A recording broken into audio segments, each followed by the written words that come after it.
Hello class 10, welcome back once again to our online classes, and today we are going to do the last part of this video, and we are going to complete the revision part of the chapter number 1, that is a part of our physics, and the name of the chapter is the electricity.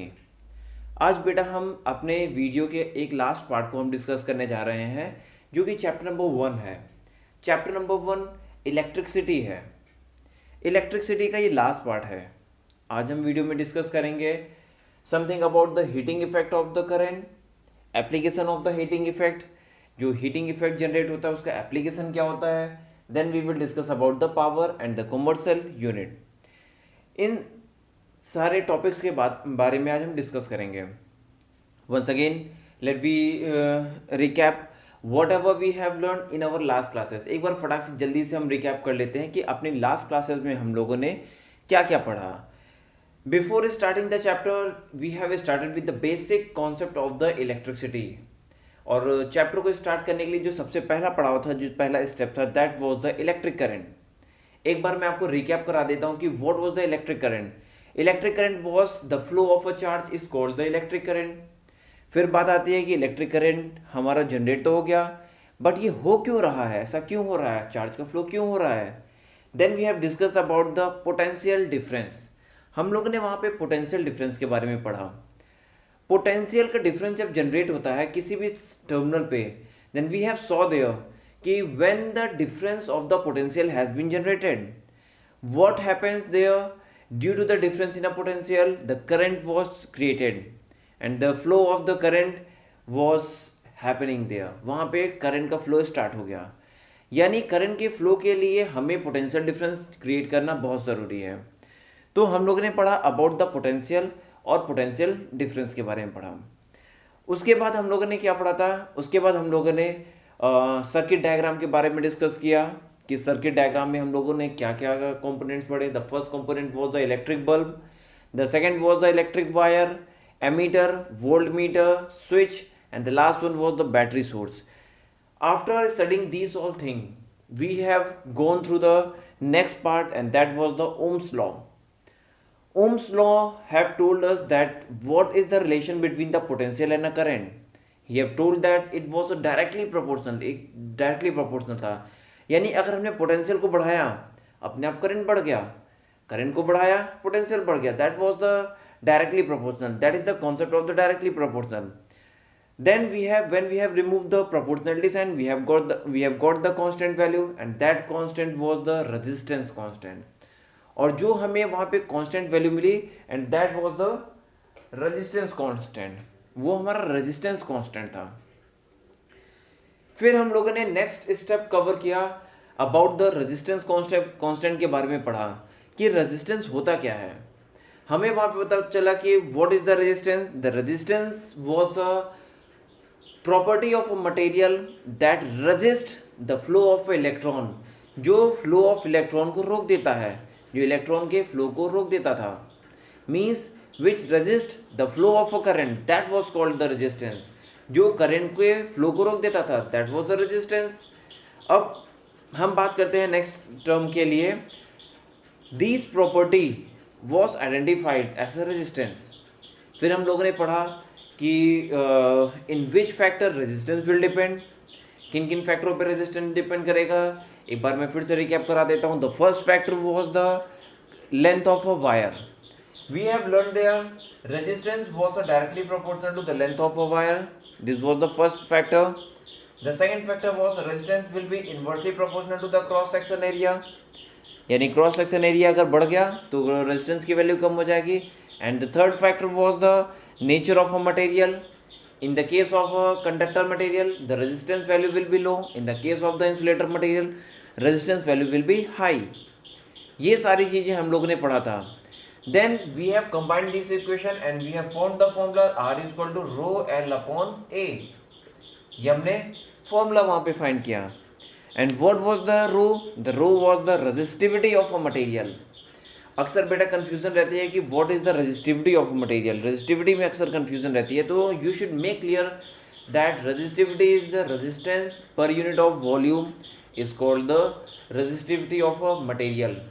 यानी कितने volume में कितने resistance, wire के कितने volume में या कितने length में कितना रेजिस्टेंस है, that is called the resistivity of a material. Now we are going to discuss about the heating effect.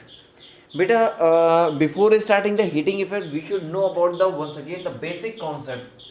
Basic concept पे फिर से हम जा रहे हैं. बेसिक कॉन्सेप्ट पे हम क्या डिस्कस करेंगे. देखो एक बार फिर से समझने की कोशिश करना. फिजिक्स को कभी रट्टाफिकेशन नहीं करना, फिजिक्स को कभी रट के नहीं पढ़ना. फिजिक्स को आप रटोगे कभी नहीं समझ पाओगे. Just try to feel that कि what we are explaining here and what is the concept exactly why it is happening there. Concept क्या है, इसमें हो क्या रहा है, एक बार फील करने को उसको. Definitely you will get the concept and you will able to do all the question whatever be there in the examination. Resistance की वैल्यू होती क्या है. Just let we start with the one general example. एक general example से मैं start करता हूं ताकि आप लोग को अच्छे से समझ में आए. If we suppose we have a two path, both the path is of the same diameter. इसका जो विड्थ है that is the same in the both path. हमारे पास दो पाथ हैं and one boy is there. This is the one boy and he need to run on both path. दोनों path में उसको रन करना. This is the boy A and this is the boy B. दोनों path में उसको run करना है. Boy ए को इस पाथ में रन करना है, बॉय बी को इस पाथ में रन करना है. In the case of a A, here is a lot of people are here. Too much crowd is here. इस पाथ में बहुत सारा क्राउड है, बहुत भीड़ है. And this is the blank path. No one was there. When they have started the race, जैसे ही इन्होंने दौड़ना स्टार्ट किया. Now we will talk about the which boy will do a lot of work in the case of these both condition, the boy A or the boy B. Definitely you will say the boy A will do the lot of work. उसको ज़्यादा work done करना पड़ेगा boy A को. क्यों ऐसा करना पड़ेगा? Because of in the case of the first street, a lot of people was there and he need to do a lot of work to win the race. उनको बहुत सी मेहनत करनी पड़ेगी इस रेस को क्रॉस करने के लिए. अब जब बॉय उसको धक्का देते हुए बाहर निकला, what he will feel here, उसको गर्मी आएगी, गुस्सा आएगा, उसको एकदम गर्मी आ गई. जब हम लोग दौड़ के आते देखते हैं हमारे अंदर से पसीना निकलने लगता है. Why? Because of we have faced some resistance there. कुछ हमें रेजिस्टेंस मिला and that simple happens on the case of the conducting material. और यही सारा हमारे कंडक्टिंग मटेरियल को होता है. Means the amount of work done to bring the charge is called the it will define the heating effect. अब कैसे define करते हैं हीटिंग इफेक्ट, कैसे क्रिएट करते हैं, एक बार फिर समझ लेते हैं. ये जनरल एग्जांपल था कि इसको ज़्यादा एफर्ट करना पड़ा, तो इसका हीटिंग इफेक्ट ज़्यादा क्रिएट हो रहा है. इसमें हीटिंग इफेक्ट ज़्यादा क्रिएट होगा, इसमें हीटिंग इफेक्ट कम क्रिएट होगा. ठीक है. Now let we see one conducting material. This is the conductor and this one is connected with the battery source. See here what it will happen when we switch on the battery source. We will see the electron starts flowing from the negative terminal and it is moving toward the positive terminal. हमारे electron negative terminal से चलना start किए और किधर move कर रहे हैं? Toward the positive terminal. You know very well, ये आपको मालूम है कि निगेटिव टर्मिनल से इलेक्ट्रॉन मूव करते हैं toward the positive terminal. Means some charge start flowing from there. Charge flow करना स्टार्ट किया. Now charge means, now what the battery source will create here? The battery source will create a potential difference. Charge move करने start किया. Now charge जैसे ही हमारा move किया, there will be the some resistance in a wire. Suppose that the value of the resistance is a small capital R. हमारा यहाँ पे कुछ रेजिस्टेंस वैल्यू है. रेजिस्टेंस वैल्यू क्या करेगा? It will resist the flow of electron. वो electron के flow को रोकेगा. अब इलेक्ट्रॉन को गुस्सा आया, उसने बोला कि कौन हो तुम मुझे रोकने वाले. Now what happened there? Some small amount of energy will be lost here due to the presence of resistance. A small amount of energy is released from here. कुछ energy release होगी and that energy is released here in the form of the heat energy, and that we are going to describe here. The heating effect of electrical current, electrical resistance means the heating effect of a current, and that was described by the Joules. इसलिए इसको joules heating effect भी कहते हैं. Joule was the scientist जिन्होंने ये describe किया था कि हीटिंग इफेक्ट कैसे क्रिएट होता है, और that's why we learn here the name of a Joule, and this topic is also called as the heating effect of a Joule, और जूल्स हीटिंग इफेक्ट भी इसको कहते हैं. Now see here what happens here. एक बार फिर से वापस आते हैं कि क्या एग्जैक्टली हो रहा है. Means we was taking here the charge particle. हम चार्ज पार्टिकल को मूव करा रहे थे. चार्ज पार्टिकल कब मूव कर रहा था? When there was a potential difference. Suppose that in the case of a circuit we need to bring this charge. इस चार्ज को मूव कराना है, और ये चार्ज मूव कब करेगा? मैंने पहले वीडियो में बताया था कि when charge will move when there is a potential difference, means some potential difference is also required. So what amount of work is done to bring this charge at this potential difference? कितना work done होगा? Potential difference का हमने वहाँ पे formula पढ़ा था.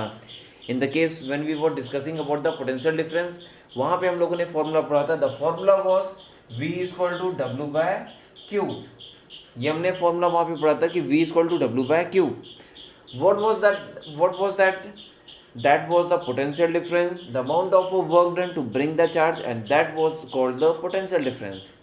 अब हमें work done निकालना है. Then what amount of work done will be there? W is equal to Q into V. This amount of work is done to bring the charge from negative terminal towards the positive terminal under the presence of a resistance.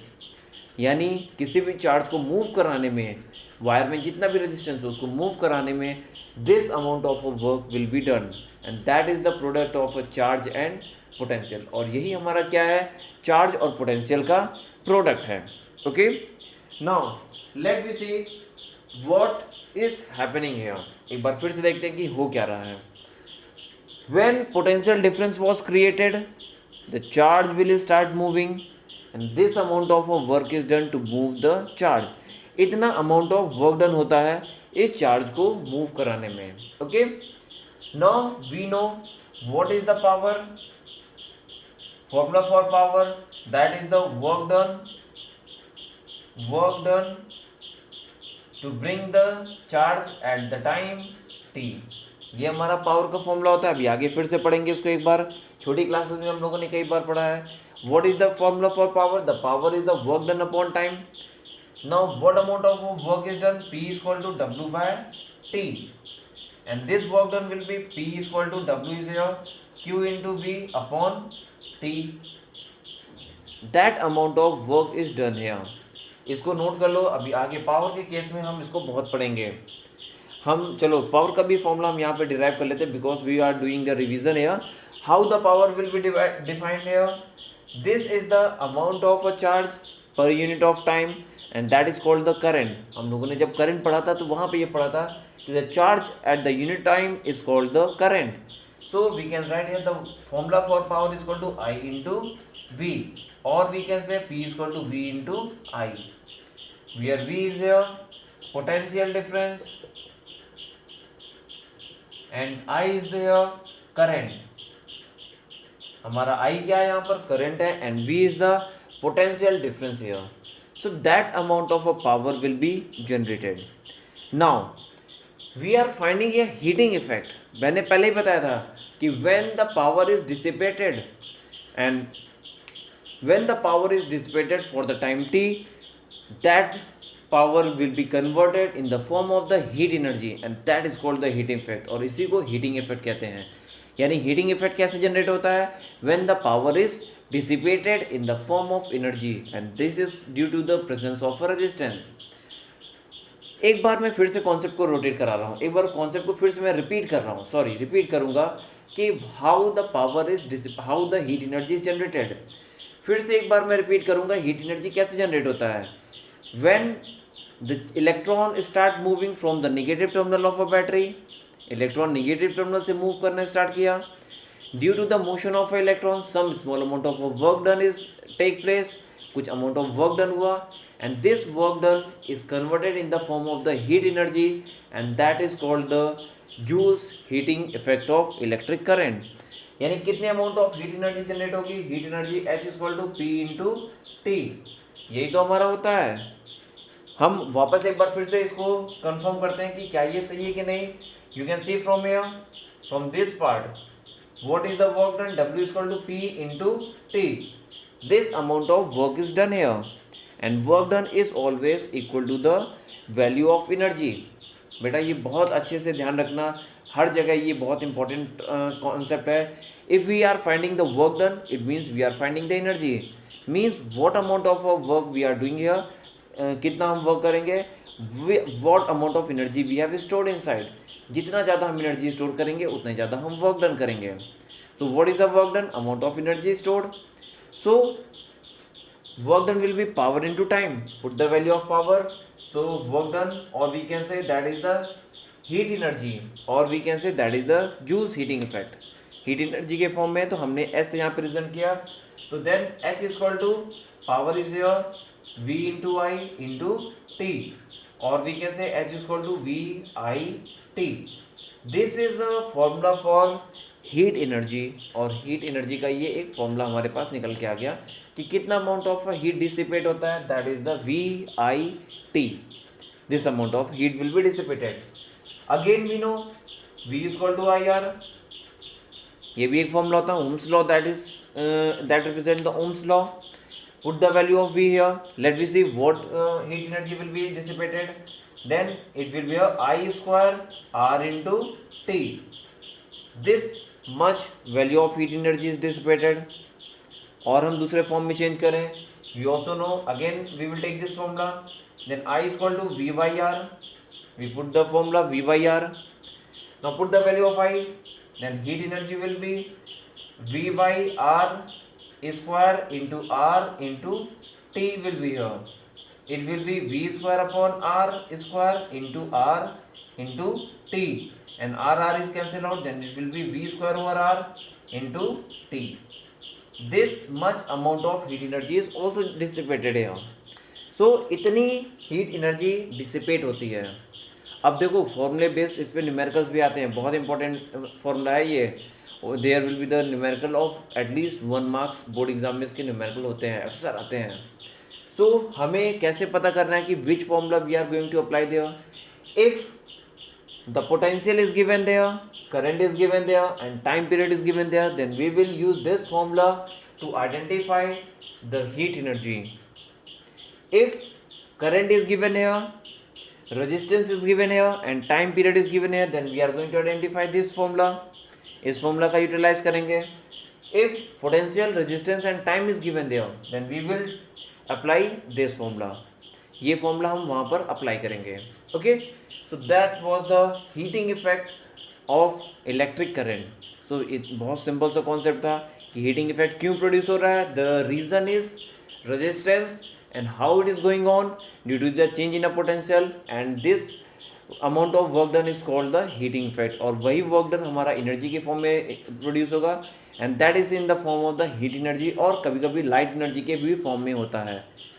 now the next part is here application of heating effect। हम लोगों ने heat energy dissipation के बारे में पढ़ा, अब हम पढ़ेंगे what is the application of heating effect, यानी heating effect का हम use कहाँ करते हैं। बेटा साइंस एक ऐसा पार्ट है जो हमारे यूजलेस थिंग को भी यूज़ कर लेता है, that is called the science. अब इस हीटिंग इफेक्ट का यूज़ कहाँ है, we use this in a home appliances. हम होम अप्लाइंसेस में भी इसका एप्लीकेशन देख सकते हैं। When we switch on the fan, after some time we will see there वो हीट कर जाता है, and that is why because of the heating effect. Bulb में हम यूज़ करते हैं हीटिंग इफेक्ट के कॉन्सेप्ट को। बल्ब में कैसे यूज़ कर, अच्छा इलेक्ट्रिकल अप्लाइंसेस की बात हमने किया था, तो बहुत से हीटिंग अप्लाइंसेस हैं जो हमारे घर में यूज़ होते हैं, लाइक एज अ टोस्टर, जो ब्रेड टोस्टर होता है that is also use their, उसमें भी हीटिंग इफेक्ट का यूज़ करते हैं ब्रेड को रोस्ट करने के लिए। और भी बहुत से अप्लाइंसेस होते हैं। प्रेस, घर में हम लोग कपड़े प्रेस करते हैं, that is also used there. The heating effect is use there, the concept of heating effect is use there in the case of a press। heater, electric heater is also there, lot of a thing is there, geyser is also there। बहुत से ऐसे appliances हैं जहाँ पे हम heating effect का concept use करते हैं. Now in the case of a bulb and fuse is we also use the heating effect. Bulb के केस में क्या होता है, the electrical energy is converted in the form of the heat and the light energy. That also gives the heating effect. That also explain the concept of heating effect. Fuse के case में बहुत important है fuse के case में use करना the concept of heating effect. Electrical fuse के case में क्या होता है, we use the thin wire there when the value of high voltage passes in the electrical fuse. जब हाई वोल्टेज का करंट पास होता है, due to the heating effect it will get melt, और हमारे घर में जो हाई वोल्टेज पास हो रहा था वो बंद हो जाएगा और all our appliances in our home will be in a safe mode. उसको बचाने के लिए, सेव करने के लिए हम फ्यूज यूज़ करते हैं. ठीक है. So this was all about the heating effect. Let me move to the another topic, and that is the electrical power.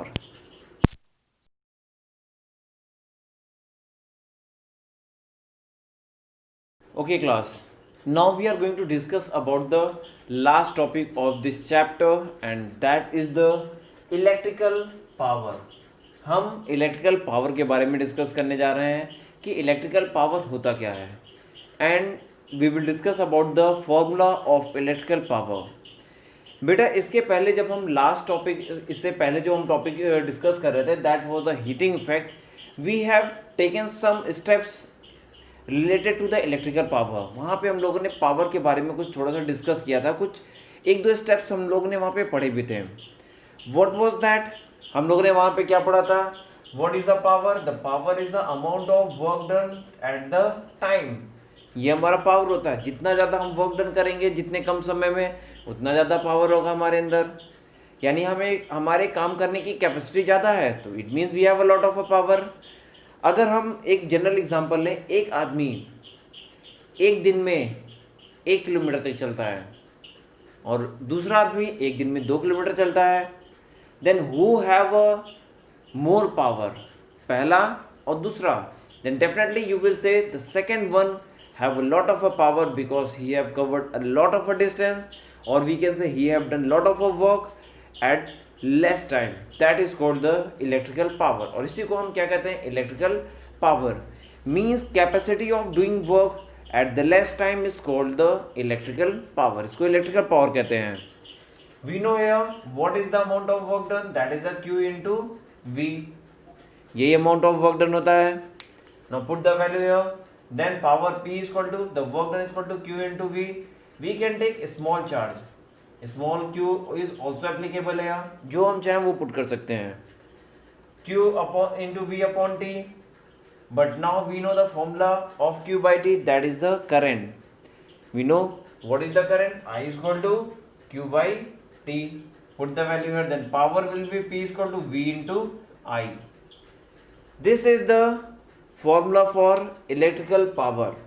ये हमारा इलेक्ट्रिकल पावर का फॉर्मूला है. अब we have also some different formulas है. We know from the Ohm's law V is equal to I R. Ohm's law से हमें पता है V is equal to I R होता है. Put the value of V here, then P is equal to I square R will be here. This is the another formula. We also know I is equal to V by R, ये भी हमें पता है Ohm's law से. I equal to V by R. Then P equal to V upon R whole square into R. We can say V square upon R square into R, and R is cancel out, then it will be V square upon R. This is also the formula for power. ये भी एक power का formula है. What that mean? When we have the potential and the current in the circuit, or in the numerical we will use this formula. In the case of a resistance and a current we will use this formula, and in the case of a potential and resistance we will use this formula. So this was all about the power. Then what is the unit of power? That is a watt or kilowatt, kW. watt और kilowatt, ये हमारे power की unit होती है. अब बात आती है कि what is the commercial unit. Commercial unit क्या होता है? मीन्स मैंने बताया था कि पावर क्या होता है? Work done at the time. Means work done means क्या होता है, एनर्जी। एक बार फिर से डिस्कस करते हैं कॉमर्शियल यूनिट को कि what is the commercial unit. Now अभी तक हम लोगों ने पढ़ा कि पावर के बारे में, what is the power, work done at the time is called the power. But if we talk about the commercial unit of energy, energy क्या होता है, वर्क डन, पावर क्या होता है, work done upon time.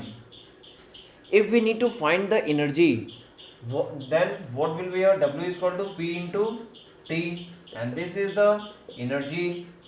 Then what is the commercial energy? Commercial energy, it will be power into time, or we can say kilowatt hour. This is the unit of commercial energy, यानी जो हम लोग घर में house hold appliances में power use करते हैं, that is considered as the kilowatt hour with the unit of a kilowatt hour, और ये हम वहाँ पे निकालते हैं। And 1 kilowatt hour is equal to 3.6 into 10 power 6 joule के बराबर होता है। मीन्स हम लोग जो यूनिट निकालते हैं घर में वो 1 किलोवाट 2 किलोवाट लेते हैं। व्हाट दैट मीन, अगर हमारे घर में, अगर आप लोगों ने अपने घर पे देखा होगा तो लोड होता है कि 1 किलोवाट का लोड होता है, 2 किलोवाट का लोड होता है। हमने एसी लगा दिया तो 3 किलोवाट का लोड हो गया। इसका मतलब क्या है, इसका मतलब क्या है कि वी कंज्यूम, हमारे घर में जितने भी अप्लाइंसेस हैं, that all appliances will consume 1 kilowatt of energy in 1 hour. That is the commercial unit and this is called the kilowatt hour. अगर हमारे घर का लोड 2 किलोवाट है और 1 घंटे लगातार बिजली आई तो what amount of energy we have used here, that will be the 2 kilowatt per in our, यानी 2 किलोवाट एक आवर में हमने यूज़ कर लिया और उसी से हमें बिजली का बिल देना पड़ता है।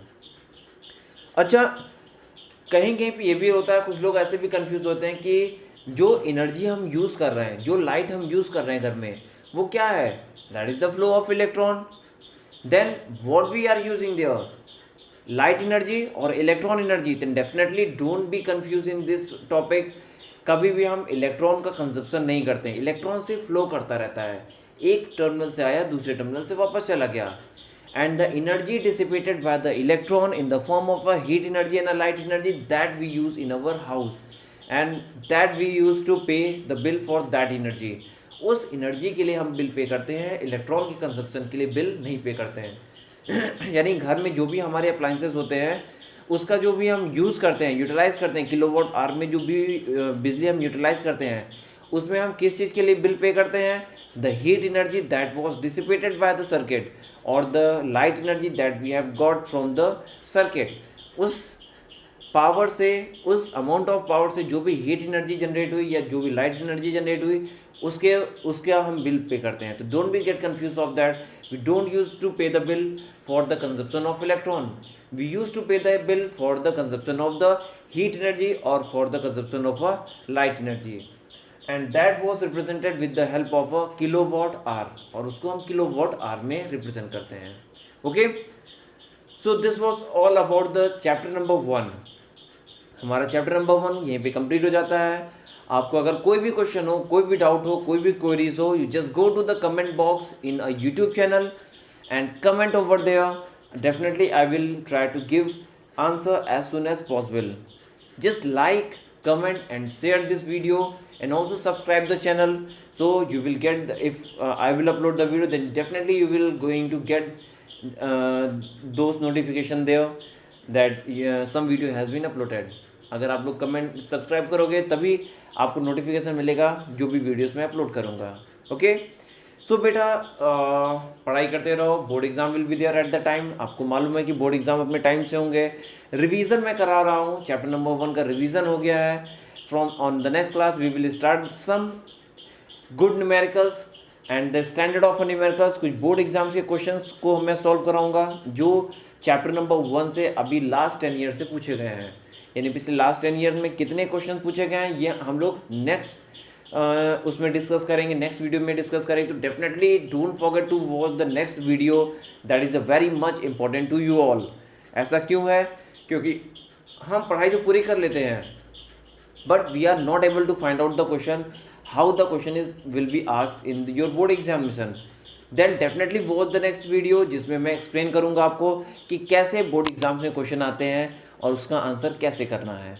ठीक है, that will be the very important for you regarding to your home examination as well as your board examination.